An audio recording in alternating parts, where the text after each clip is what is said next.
سلطان ملک شاہ کا مثالی انصاف۔ سلجوقی سلطنت کا ایک بادشاہ سلطان ملک شاہ اصفہان کے جنگل میں شکار کو نکلے۔ ایک گاؤں سے گزر رہے تھے کہ شاہی آدمیوں کو بھوک لگی۔ آزو بازو ہر جگہ دیکھا تو کچھ نہ ملا۔ انہوں نے سوچا کہ یہاں گاؤں میں اندر جا کے دیکھتے ہیں، شاید کچھ نہ کچھ مل جائے۔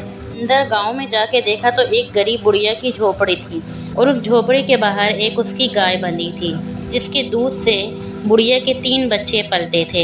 بڑھیا کا بہو اور بیٹا پہلے ہی فوت ہو چکے تھے۔ دادی ہی تینوں بچوں کو پال رہی تھیں۔ شاہی آدمیوں نے گائے کو دیکھا تو سوچا کہ کیوں نہ ہم اسے ہی ذبح کر لیں، ہمیں تو بھوک لگ رہی ہے، ہماری بھوک بھی مٹ جائے گی۔ وہ لوگ گائے کو وہاں سے لے گئے اور انہوں نے گائے کو ذبح کیا اور خوب کباب بنا کر کھائے۔ بڑھیا جب جھوپڑی سے باہر آئیں تو گائے کو نہ دیکھتے ہوئے گھبرا گئیں اور انہوں نے یہاں سے وہاں اس کو ڈھونڈنا شروع کیا۔ ڈھونڈتے ڈھونڈتے اسی جگہ پہ پہنچ گئیں جہاں شاہی آدمیوں نے اس کو ذبح کیا تھا۔ جب بڑھیا نے گائے کی حالت دیکھی تو خوب روئیں اور شاہی آدمیوں سے کہا کہ تم نے یہ کیا کیا؟ ہمارے بچوں کا اور میرا ایک واحد سہارا تو یہی تھی اور تم نے اس کو ذبح کر دیا۔ بڑھیا خوب روئیں، پیٹی، چلائیں، مگر کسی نے ان کی پرواہ نہ کی۔ روتے روتے دل میں خیال آیا کہ کیوں نہ بادشاہ سے فریاد کی جائے۔ ایک روز ایسی ہی خبر ملی کہ بادشاہ نہر کے پل سے گزریں گے۔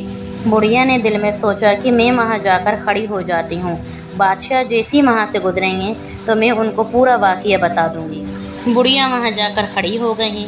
بادشاہ کی سواری وہاں پر جیسی پہنچی تو انہوں نے آگے بڑھ کر گھوڑے کی لگام تھام لی اور کہنے لگیں کہ بادشاہ سلامت، میرا انصاف کیجیے، نہر کے پل پر یا پھر پل صراط پر۔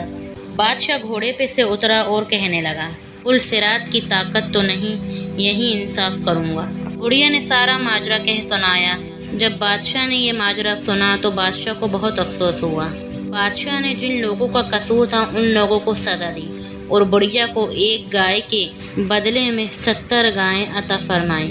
وہاں بڑھیا بھی بہت خوش ہو گئیں اور کہنے لگیں کہ بادشاہ سلامت، آپ نے میرے ساتھ انصاف کیا، اللہ آپ کو اس کا بدلہ ضرور دیں گے۔